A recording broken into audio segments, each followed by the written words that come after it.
요즘 경기가 어렵다고 또 힘들어지니까 로또를 구매하는 사람들이 제법 많이 생겼다고 합니다. 사람들이 왜 그리고 어떤 마음으로 로또를 살까요? 이유는 간단하죠. 인생 역전을 꿈꾸기 때문일 것입니다.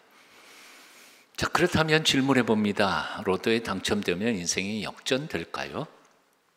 통계에 의하면 당첨된 사람들의 70% 이상이 오히려 더 불행해졌고 패가망신한 집안들은 많다는 겁니다. 좀 부정적인, 좀 강력한 통계를 보면 90% 이상이고요. 그리고 사실은 정말 로또 당첨돼서 정말 인생 역전이 되고 행복하게 사는 사람들은 사실은 3%에서 5% 정도밖에는 되지 않는다는 게 통계입니다. 요즘 중앙대학교 옆에 있는 입시 때문에 교회 주변이 굉장히 복잡합니다. 자동차도 많이 오고요, 아이들도 많이 몰려들고 있습니다. 제가 들으니까 20명 뽑는데 4,000명이 몰렸다고 그럽니다. 그래서 10월 초까지도 아마 지금 북적거릴 것 같습니다.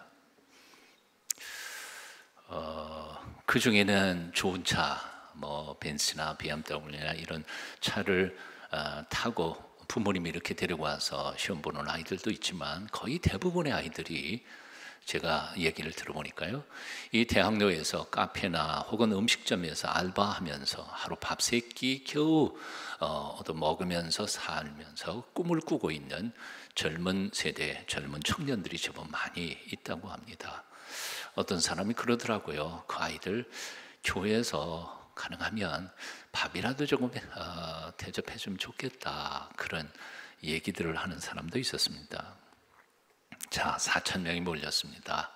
인생 역전을 꿈꾸면서 그 중에 20명이 겨우 입학합니다.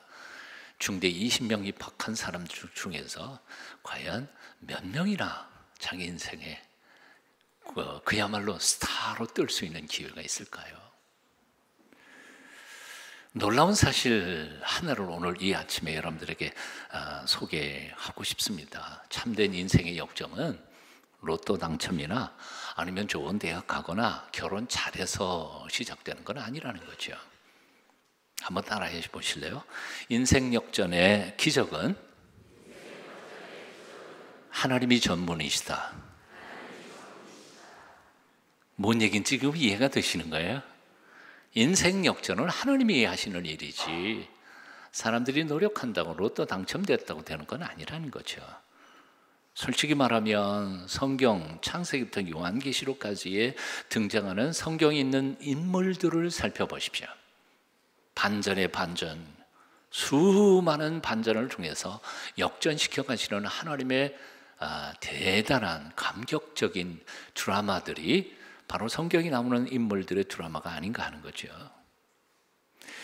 정든 아버지 집 고향을 떠나 정처 없이 떠돌아야 했던 나그네 아브라함, 멀리 타국 애굽의 종으로 팔리고 우락에 옥살이했던 요셉, 여리고 성에 몸 팔던 여인 기생 라합, 아들 못 낳아 서름 당하던 한나, 인생의 모든 고난을 다 하나도 남김없이 겪어보며 울부짖었던 욥, 바벨론 포로로 잡혀간 소년 다니엘, 육체의 가시라는 질병으로 평생 고통을 당하면서 살아야 했던 바울, 그 중에 어느 누구도 좋은 조건과 환경 속에서 산 사람은 한 사람도 없습니다. 오히려 최악의 조건과 환경을 타고난 어쩌면 흙수저 중에 흙수저들이었습니다. 그런데 하나님께서는 바로 그런 사람들을 뽑아서 인생의 거대한 역전의 기적을 행하시는 하나님이시라는 사실, 바로 성경이 우리에게 가르쳐주는 스토리입니다. 여러분 그렇게 동의하시면 아멘 좀 하십시오. 고향 떠나 정처 없이 떠나던 나그네 아브라함이 믿음의 조상이 됩니다. 종살이 옥살이 하던 요셉은 애굽의 총리 대신이 됩니다. 여리고 성의 기생 라합은 여리고가 멸망했을 때에도 살아남아서 결국 예수님의 조상이 됩니다. 서름 당하던 한나는 간절한 기도를 통하여 이스라엘 역사의 가장 위대한 영적 지도자 사무엘을 낳습니다. 처절하게 버려졌던 욥이라는 사람은 모든 면에서 갑절의 은혜를 받습니다. 바벨론의 포로로 끌려갔던 소년 다니엘은 오히려 그 나라 바벨론의 위대한 정치가가 됩니다. 치명적인 질병으로 한평생을 고생하던 바울은 기독교 역사 속에서 가장 위대한 사도가 됩니다. 성경은 한마디로 인생 역전의 스토리들의 기록이고, 또한 하나님은 한마디로 인생 역전의 기적을 행하시는 인생의 주인이십니다. 그래서 어떤 이들은 그런 하나님을 향해서 이렇게 표현합니다. 따라해 보실래요? 역전의 명수. 여러분 웃는 이유를 알겠습니다. 영화 있잖아요. 역전의 영수. 저 보지는 못했어요. 근데 그 내용 스토리는 바로 역 앞에 사는 명수라는 젊은이의 얘기예요. 우리가 생각하는 것하고는 차원이 다른 얘기예요. 한번 다시 따라해 보시겠습니다. 역전의 명수. 우리 하나님은 인생 역전의 전문가이시다. 따라해 보십시오. 우리 하나님은 인생 역전의 전문가이시다. 믿으시죠? 아멘. 에스더라고 하는 뜻은 이브리어로 스타, 별이라는 뜻입니다. 페르시아의 별이 된 유대 처녀 에스더의 삶은 그 이름만큼 그렇게 아름답지는 않았습니다. 조국을 잃고 포로로 잡혀온 페르시아 땅에서 어려서부터 부모를 잃었습니다. 삼촌 모르드게의 손에서 자랐습니다. 이국 땅 페르시아에서 철저히 소외되어 온갖 수모와 천대를 받으며 하루하루 처절하게 삶을 이어가고 있었습니다. 그런데 어느 날 갑자기 이략 황제의 분이 됩니다. 대단한 반전이 아니에요? 대단한 역전이죠. 하지만 에스더서는 거기서 끝나지 않습니다. 계속해서 반전의 반전을 보입니다. 총리 대신 하만에게 밉보였던 모르드게의 종족인 유다인들은 한순간에 몰살당하게 됩니다. 하지만 엎드려 죽으면 죽으리라 기도하며 왕에게 나아간 에스더를 통하여 인생이 완전히 또 역전되어 버립니다. 불임절 12월 13일 날 유다인들은 몽땅 다 몰살당할 위기였지만 거꾸로 원수들이 몰살당합니다. 그 승리의 역전의 승리의 기쁨을 맛본 모르드게는 오늘 본문 에스더서 9장 22절 중반절에서 이렇게 노래합니다. 한번 따라해 보실래요? 슬픔이 변하여 기쁨이 되고 애통이 변하여 길한 날이 되었으니. 불임절의 기쁨이에요. 우리는 기뻐하자는 거예요. 슬픔이 바뀌어 기쁨이 되고 애통이 변하여 길한 날이 되었으니 우리가 이대로 살 수는 없다는 거죠. 가난한 사람들 돌아보며 섬기며 사랑하며 축제하면서 살자는 겁니다. 에스더서에는 하나님이라는 이름이 단 한 번도 등장하지 않습니다. 그래서 학자들 중에는 에스더서는 성경에 절대로 넣어서는 안 된다, 빼야 된다 그렇게 주장하는 사람들이 많이 있었습니다. 그럼에도 불구하고 에스더서를 정경에 넣은 이유가 있습니다. 하나님의 이름이 단 한 번도 등장하지 않는 에스더서 곳곳에서 인간의 잔꾀를 꺾고 역전의 기적을 이루시는 살아계신 하나님의 움직이심을 만날 수 있겠기 때문입니다. 그렇습니다. 오늘날도 우리는 하나님의 얼굴을 볼 수 없습니다. 하나님이 들려주시는 음성을 잘 들을 수도 없습니다. 하지만 분명한 것은 하나님께서는 오늘날도 매 순간 우리의 삶의 현장 속에서 역전의 기적을 행하고 계시는 것 우리는 분명히 믿습니다. 욥도 그것을 믿었기 때문에 이런 고백을 하죠. 나의 가는 길을 오직 그가 아시나니, 오직 그가 아신다. God only knows 라는 말은 I don't know, 나도 모르겠다는 거예요. 하나님만이 아시는 거예요. 누구도 몰라. 오직 내가 가는 인생길인데 내가 왜 몰라요? 몰라요. 하나님만 아신다는 거예요. 나의 가는 길을 오직 그가 아시나니, 그가 나를 단련하신 후에는 내가 정금같이 나오리라. 사랑하는 여러분, 오늘의 삶이 아무리 괴롭고 힘들더라도 너무 쉽게 절망하지 마십시오. 낙심하지 마십시오. 내 눈에 보이는 것이 내 인생의 전부라고 착각하지 마십시오. 오히려 내가 보이지 않는 것들 속에 하나님께서는 나의 미래를 위하여 놀라운 축복의 선물들을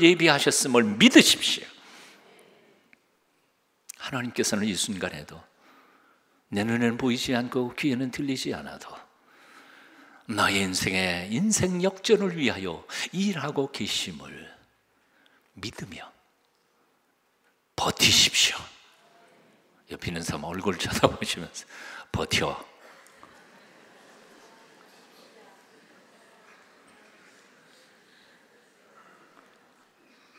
하나님을 사랑하는 자, 곧 그 뜻대로 부르심을 입은 자들에게는 모든 것이 합력하여 선을 이루느니라. 그 말의 원전의 의미는 이런 것입니다. 하나님을 사랑하는 사람들, 곧 그 뜻 안에서 부르심을 입은 사람들을 위하여 하나님께서는 지금도 모든 것을 합해서 실패와 역경과 슬픔과 질병과 고통 다 섞어서 가장 아름다운 것을 만들어 가고 계십니다. 나를 위하여 일하고 계시는 하나님. 한번 따라해 보십시다. 주님 안에서 인생 역전을 꿈꾸라.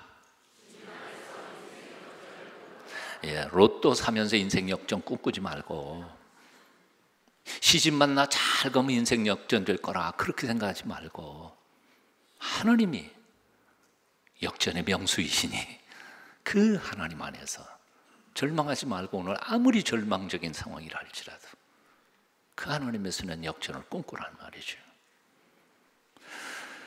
한마디 더 해보겠습니다. 아직도 연장전 골든골은 내 앞에 있다. 여러분 웃으시는 이유를 알겠어요. 의미는 다 압니다. 우리 대한민국 국민이라면 다 알아요. 아직도 연장전 골든골은 우리 앞에 놓여 있습니다. 절망하지 마십시다. 에스더서에서 우리가 꼭 만나야 할 두 인물이 있습니다. 그 첫째 인물은 모르드게라고 하는 사람입니다.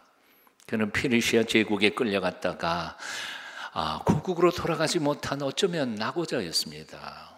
나머지 사람들은 거의 다 대부분 에스라니 느헤미야니 다 고향으로 갔어요. 그때 가지 못하고 어떤 이유인지는 모르지만 거기 남은 낙오자들이었습니다. 그는 페르시아의 주류에서 철저히 소외된 난민계층이었습니다. 그들의 삶은 더욱 팍팍하고 힘들었습니다. 권력자들이 들고 나가는 대궐문 앞에서 머리를 숙이고 인사를 조아리며 입에 풀칠을 해야만 했던 문지기였습니다. 그럼에도 불구하고 그는 결코 자신의 환경과 조건 앞에 절망하지 않았습니다. 권력자의 무자비한 권세 앞에 고개를 숙이지도 않았고 무릎을 꿇지도 않았습니다. 그가 고개를 숙이고 무릎을 꿇는 분 딱 한 분 계셨으니까 그분은 여호와 하나님 그 한 분뿐이셨습니다. 그의 당당한 그 모습은 권력의 자리만을 탐하던 하만의 눈에 거슬릴 수밖에 없었을 것입니다.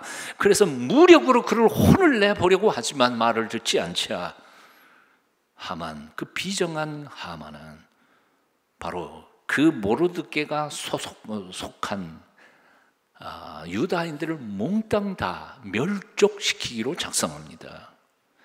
그 무자비한 계획을 추진하고 있다는 사실을 알고 있었으면서도 모르드게는 그런 하만 앞에 끝까지 머리를 조아리지 않았습니다. 여러분, 우리가 누굽니까? 온 세상 우주 만물의 주인이신 하나님 아버지 거룩한 아들이고 딸들 아닙니까? 겨우 이 땅에 100년 살다가 흙으로 돌아가 버리면 모든 것이 끝장나 버리는 존재들이 아니라 그 말입니다. 우리가 바라보고 있는 것이 무엇입니까? 하나님 나라, 하나님께서 우리를 위하여 예비해 놓으신 찬란한 천국 아닙니까? 시시하게 돈 몇 푼의 양심 팔고 그까지 자리 하나에 굽실거릴 사람들이 아니라 그 말입니다. 이런 점에서 오늘날 너무나 많은 성도들이 너무나 비굴합니다. 너무나 돈에 약하고 권력에 약하고 인기 명예에 약합니다. 돈 좀 벌면 교만해지고 돈 좀 없으면 비굴해집니다. 자리 하나 꿰어차면 눈에 보이는 사람이 없고 권력자 앞에서는 할 말도 못합니다. 그래서 조금만 어려움을 만나도 절망하고 낙심하고 하나님 원망합니다. 아무에게나 머리 티밀면서 머리 숙이고 구걸합니다. 요즘처럼 슬프고 답답하고 가슴 아픈 시기는 없었습니다. 돈 몇 푼에 평생 섬기던 그 하나님, 신앙 양심을 버리는 목사 장로님들을 보면 슬프십니다. 한때는 제가 존경했던 목사님들, 선배들이었습니다. 돈 몇 푼에 은퇴하시면서 어떤 분이 자동차 한 대 사줬다고, 사무실 하나 차려줬다고, 분명히 불법인데도 그 자리에 찾아 들어가서 거기서 어떻게 보면 기생하고 있는 모습을 보면서 후배 목사로서는 이건 아닌데, 기가 막힐 노릇이지요. 나는 그 어르신들이 정말 하나님을 믿을까? 정말 천국을 믿는 분들일까? 의심합니다. 함부로 머리를 숙이지 마십시오. 조금 어렵다고 아무에게나 무릎을 꿇지 마십시오. 하나님 자녀답게 당당하게 사랑하십시오. 분명코 하나님은 우리를 언제까지나 그냥 처박아 두시는 하나님이 아니실 겁니다. 반드시 우리에게 다가오시고 역전의 기적을 베풀어 주실 줄로 믿습니다. 그러므로 끝까지 최선을 다하시고 양심을 지키시고 거룩한 하나님의 자녀로 살아가십시오. 세계적인 부호 록펠러에게 위기가 닥쳤습니다. 친구의 권유로 광산업을 시작했는데 사기를 당해 폐광을 받은 것이었습니다. 폐광을 아무리 돈 들이고 파가보니 뭐가 나오겠습니까? 금광이었는데 원금 다 날리고 광부들은 폭도로 변해 밀린 임금 요구했습니다. 빚독촉에 시달리던 록펠러는 마침내 너무 괴로워서 자살을 생각하기 시작했습니다. 하지만 록펠러는 사실은 처음 기업을 시작할 때부터 11절을 철저히 냈던, 문자 그대로 하나님의 말씀을 믿었던 신실한 크리스찬이었습니다.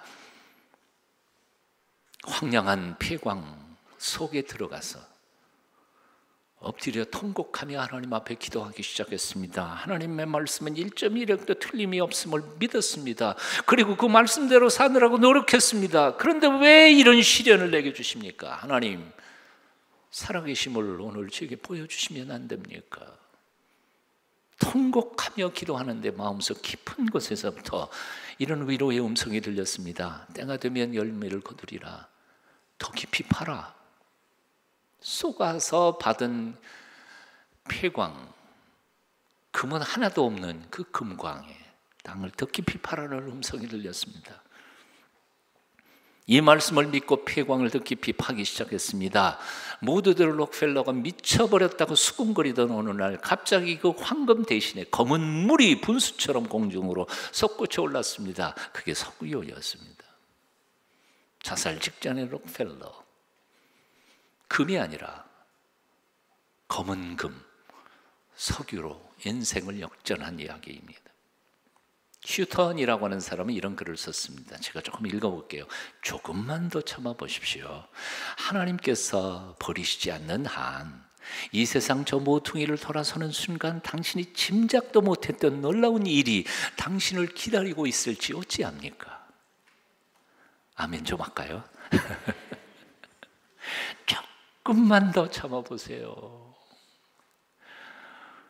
이 세상 저 모퉁이를 탁 떨어는 순간 당신이 짐작도 못했던 엄청난 놀라운 일이 당신을 기다리고 있을지 어떻게 합니까? 저는 가끔 하나님이요 참 재미있는 분이라고 생각해요. 하나님이 놀래키기를 좋아하시는 하나님. 네, 서프라이즈 하고 놀래키시는 하나님. 성경 보세요. 창세기에도 보세요. 참 말도 안 되는 서프라이즈가 얼마나 많이 나오는지 몰라요. 네덜란드의 고등학교에서 한 학생이 졸업을 며칠 앞두고 퇴학을 당했습니다. 몇 년 앞둔 게 아니라 며칠 앞두고요. 본국인 네덜란드나 또 그 이웃한 독일의 대학에는 그래서 퇴학당한 학생을 받을 수가 없으니까 빨리 스위스의 취리 공과대학에서 겨우 입학을 허락을 받고 공부를 합니다. 공부 마치고 귀국을 했지만 고등학교 중퇴라는 이름으로 어느 회사에서도 그를 받지 않았습니다. 자기를 받아주시지 않는 세상을 원망하거나 절망하지 않고 오히려 그 환경을 이용해서 자기가 평소에 연구하고 싶었던 것을 자기 집에서 연구실을 차려가지고 공부를 합니다. 물론 삶은 굉장히 어렵겠죠. 그러나 나중에는 한 대학교의 총장까지 하고, 우리가 여러분도 잘 아시는 엑스레이를 발명한 빌헬름 렌트겐이라고 하는 사람이 바로 이 사람이었습니다. 세상에 성공한 사람 치고 실패 한 번 안 해본 사람이 없습니다. 위대한 사람 치고 온갖 시련과 고통과 아픔을 겪어보지 않은 사람이 없습니다. 그들은 오히려 시련과 고통을 당할 때 그것을 밑거름으로 성숙했던 사람들이었습니다. 사람들에게 모욕을 받거든 하만에게 모욕받던 모르드게를 묵상해 보십시오. 왕따 당하거든 페르시아의 제국에 남겨져 있던 난민 유다인들을 생각해 보십시오. 삶이 너무 괴롭고 힘들 때마다 우리를 위하여 고통스러운 십자가를 지신 예수님의 십자가, 그 고통을 한번 깊이 묵상해 보십시오. 시련과 고난, 고통, 아픔, 역경의 바람을 이용하여 오히려 하늘 높이 날아오르는 영적 독수리들이 다 되실 수 있기를 축원합니다. 저는 이 찬송 좋아합니다. 거친 세상에서 실패하거든 그 손못 자국 만져라. 고된 일을 하다가 힘을 얻으리 그 손못 자국 만져라. 후렴만 같이 불러볼까요? 반주 없이. 그 손못 자국 만져라. 그 손못 자국 만져라. 주가 널 지키며 인도하시리.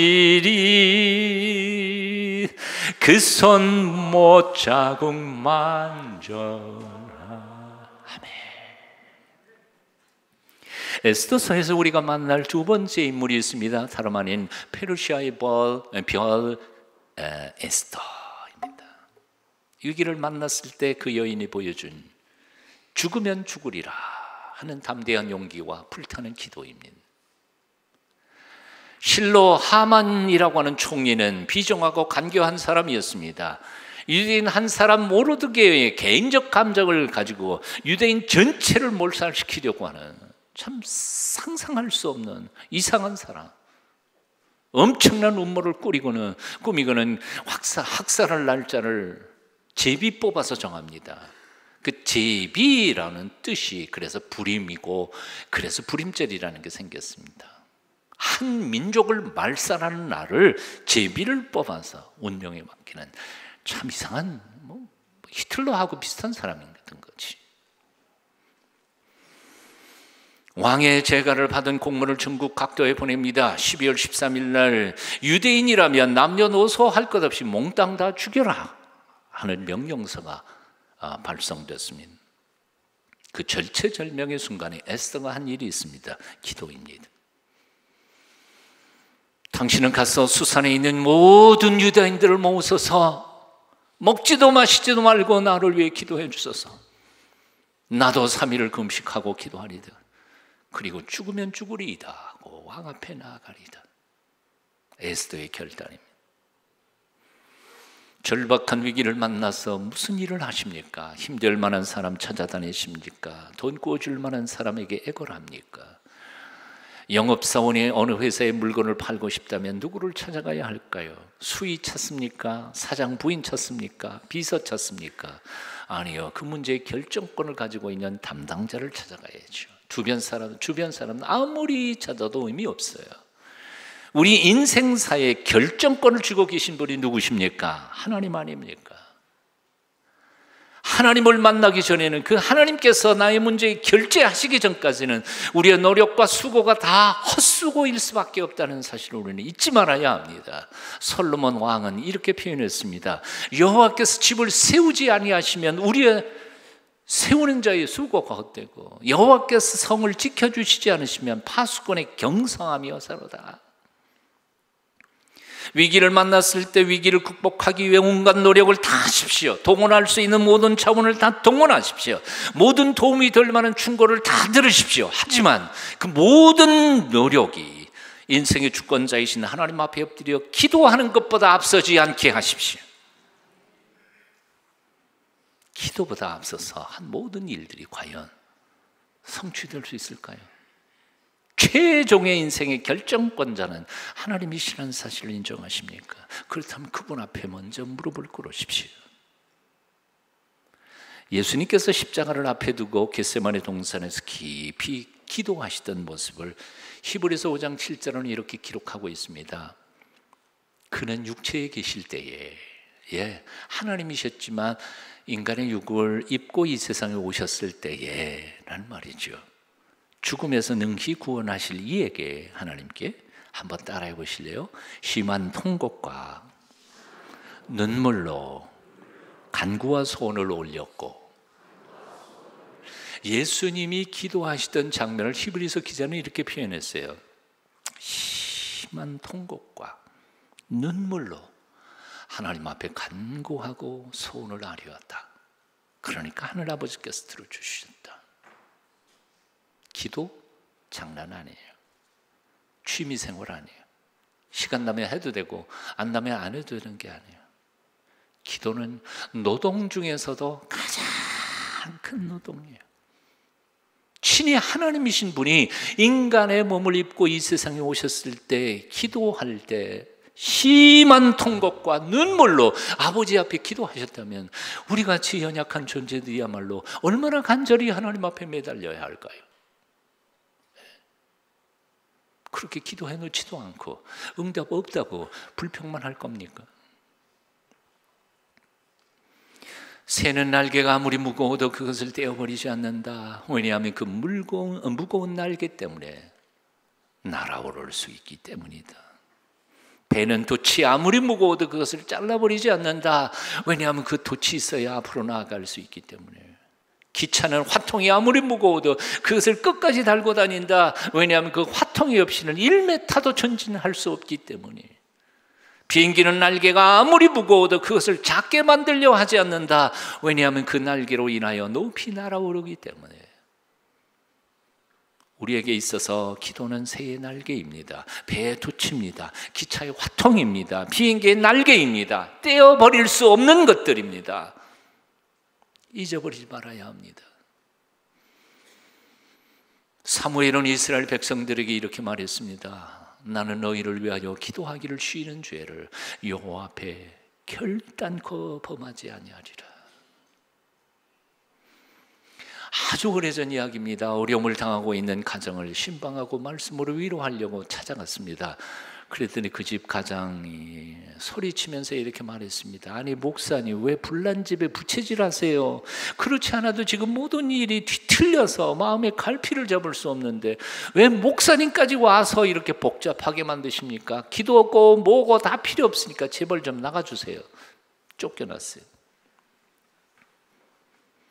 쫓겨나서 그 집의 문고리를 잡고 기도했어요. 하나님, 오직 눈에 보이는 문제에만 얽혀서 그 문제를 통해 새롭게 하시고 복 주실 하나님의 손길을 바라보지 못하는 우리 집사님 불쌍히 여겨주세요.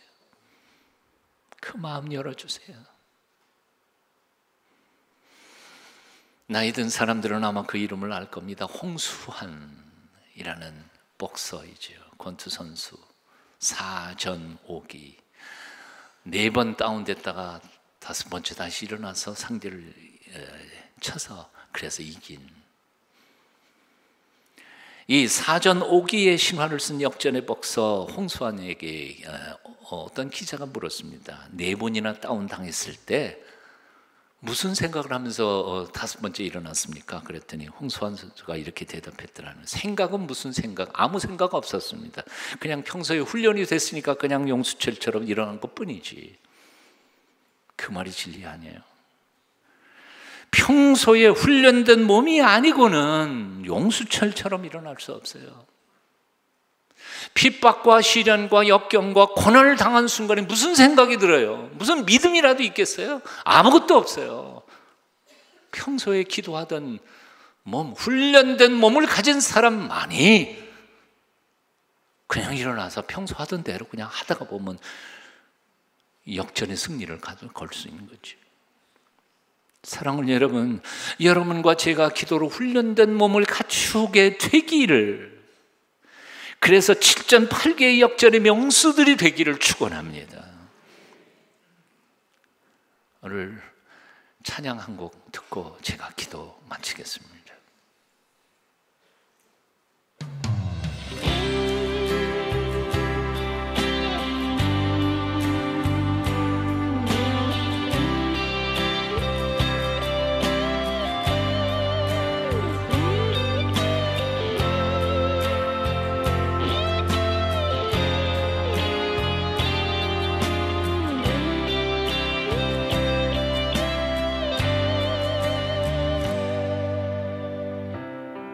기도를 멈추지 마라. 눈앞의 상황이 마음을 눌러도 원망치 마라. 너의 입을 지켜라. 저들은 너의 입을 보고 있다. 마음을 뺏기지 마라. 내가 널 도우지 않는단 소리에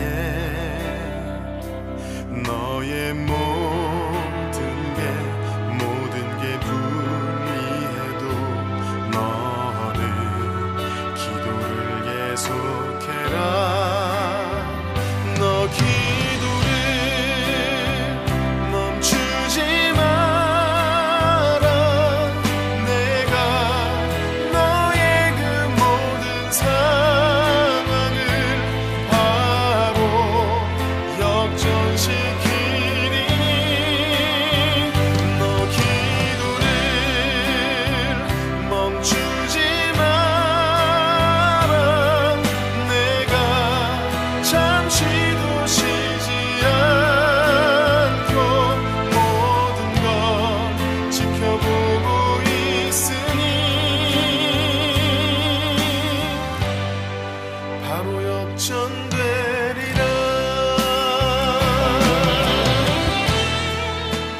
기도하겠습니다.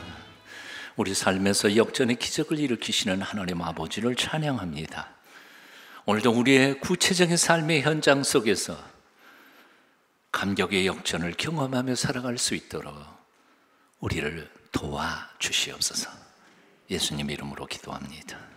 아멘.